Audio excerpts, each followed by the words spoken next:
दीदी ममता जी सदा सदा के लिए पश्चिम बंगाल से विदा होने वाली हैं। जनता ने मन बना लिया है बदलाव का, और हमें भी क्या रुपये मेरा 1 दर्जन तो आश्रम बंगाल में है, मैं तो आता जाता हूँ, तो कलकत्ता मेरा आश्रम है। तो कहीं किसी प्रकार का कहने में करने में अंतर है, पर यह है ना, खिसियानी बिल्ली खम्बा नोचती है, तो ये बिल्ली खम्बा नोच रही है, कुछ दिन खम्बा नोच लेने दो। महाराज जी, के दाम बढ़े, रसोई गैस के दाम बढ़े, मोदी है तो मुमकिन है कहा जाता है, लेकिन अब महंगाई भी बढ़ रही है।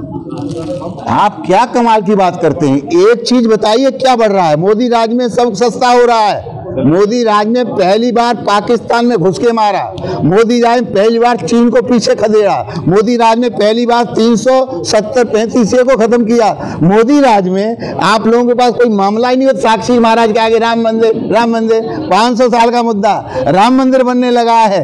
एक पेट्रोल को आप देख रहे हैं, पहले कितनी चीज महंगाई थी, 150 रुपए वाली दाल 100 रुपए में मिल रही है, चीनी 45 रुपए वाली 35 मिल रही है, सब तो सस्ता कर दिया। पर पता नहीं सिलेंडर, जब से देश आजाद हुआ 13 करोड़ सिलेंडर हिंदुस्तान में थे, मोदी जी ने फ्री में 15 करोड़ सिलेंडर बांट दिए। तो आप प्रशंसा करनी चाहिए। कहाँ महंगाई, इतना सस्ता जमाना है, लोग दौड़े चले जा रहे हैं, गाड़ी पे गाड़ी खरीदे चले जा रहे हैं, गाड़ी में चलने के लिए रोड पर जगह नहीं है।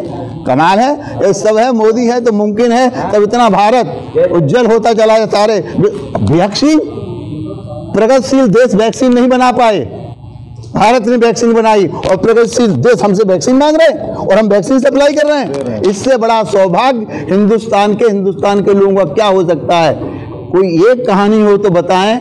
इतना ही कह सकते हैं कि देश में जो विकास है, देश आज जो प्रगतिशील देश थे बड़े बड़े अमेरिका, चीन वगैरह, उससे आगे भारत निकलता चला जा रहा है। उसके लिए मोदी जी का धन्यवाद करते हैं, और मोदी है तो मुमकिन है, इसलिए हो रहा है। मुद्दा लगा, जो उन्नाव के रहने वाले लोग हैं उनको टोल में जो दिक्कतें हो रही हैं, उनसे पूरा टोल लिया जा रहा है।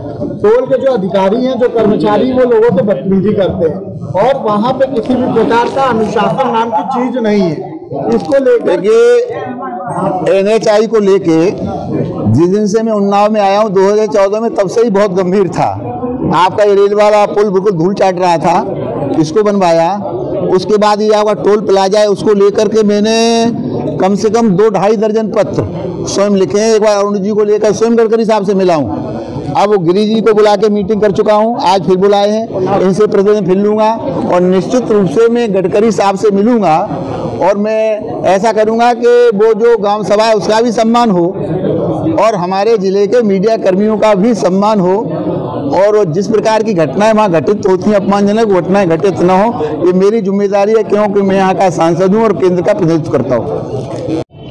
विधायक जी, आज आप लोगों ने टोल को लेकर जो समस्याएं हो रही हैं, जो स्थानीय निवासी उनसे भी टोल वसूला जा रहा है, लोग आम लोगों की तरह ही, किस तरह की आप लोगों ने शिकायत करी है पटल पर? ऐसे शिकायत नहीं की है, मैंने इनको कहा कि अब आप अपना कार्य जो जिस तरीके का व्यवहार है वो सुधार लीजिए। मेरे क्षेत्र में टोल आपने बनाकर करोड़ रुपए वसूल रहे हो जनता से, जनता को लूट रहे हो। जनता, आप जो सराउंडिंग के जो नियम कानून सरकार ने, भारत सरकार ने बनाया है, उसको भी फॉलो नहीं किया जा रहा। मीडिया कर्मियों से बदतमीजी, विधायकों से बदतमीजी, और भी कोई भी कहीं का भी आ जाए उसको, उसके साथ भी भाई मीडिया कर्मियों को ना तनख्वाह मिलती है और ना विधायक जी के पास इतना खर्चा है कि लोगों ने भाई जनता की सेवा में लगे हैं। इसलिए मैं चाहता हूं कि जो भी उस क्षेत्र का रहने वाला है, नवाबगंज के 20 किलोमीटर सराउंडिंग में, उसको कम से कम छूट तो दिया जाए। आप कह रहे हैं कि हम पैसे हमारे ये CSR फंड में ये नहीं है, वो नहीं है। गड्ढा मुक्ति कौन करेगा? वहाँ जो एक्सीडेंट हो जा रहा है उसको उठाकर कौन ले जाएगा हॉस्पिटल तक? ये भी तो जिम्मेदारी इनकी है। तो वही आज हम लोगों ने पूछा, और मैंने कहा कि लिखित में दो कि क्या क्या नियम कानून आपके हैं।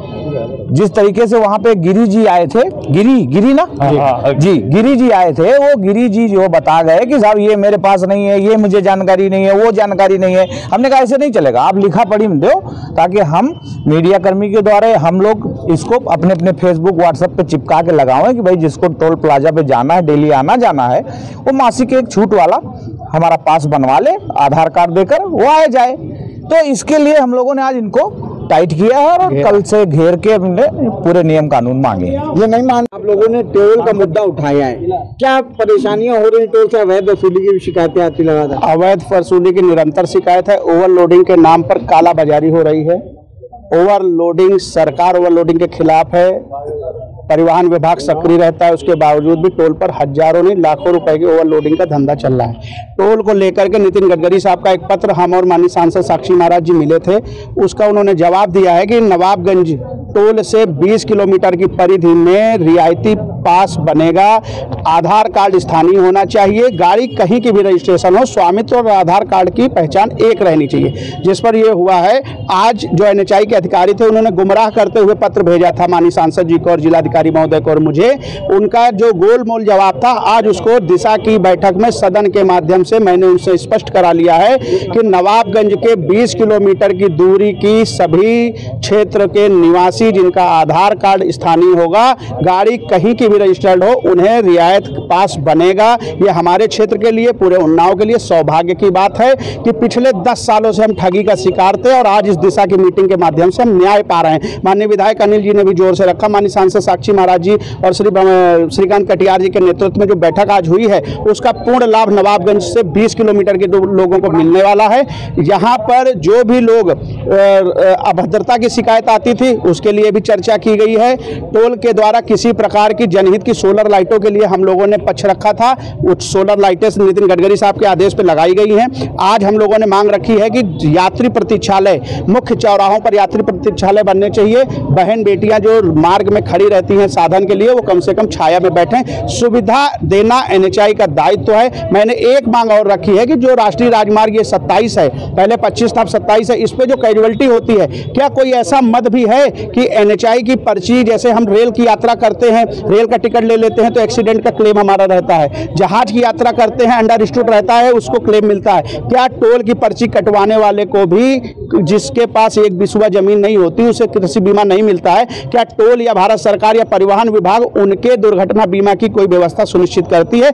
मैं आप सभी पत्रकार साथियों के माध्यम से पूरे उन्नाव नहीं, पूरे देश के लिए जनहित की ये बात कर रहा हूं। क्या गुप्त उनकी पर्ची के माध्यम से किसी प्रकार का एक्सीडेंट क्लेम करने का अधिकार हम लोगों को है या नहीं है? इस पर आप लोग NHAI का पक्ष मांग लीजिए, क्योंकि NHAI पक्ष रखती है, आपस में गुमराह रखती है। नवाबगंज की मखदूमपुर ग्राम सभा में NHAI टोल बनी है, 2 करोड़ रुपए का रेवेन्यू उन्होंने दिया, ग्राम सभा को 1 रुपया नहीं मिला। चलिए, प्रशासन के खाते में गया आया, लेकिन उस ग्राम सभा के एक किसान को कोई सुविधा नहीं है। आज ये इस मीटिंग से ये भी मालूम हुआ है कि व्यावसायिक वाहनों को भी 50% की रियायत दर मिलेगी, जो नेशनल परमिट होल्डर नहीं होंगे उनको। उससे जो छोटे किसान हमारे हैं, जो किसान 4 पहिया टेम्पो चलाते हैं, उनको रियायत मिलने का प्राविधान प्राप्त हुआ है।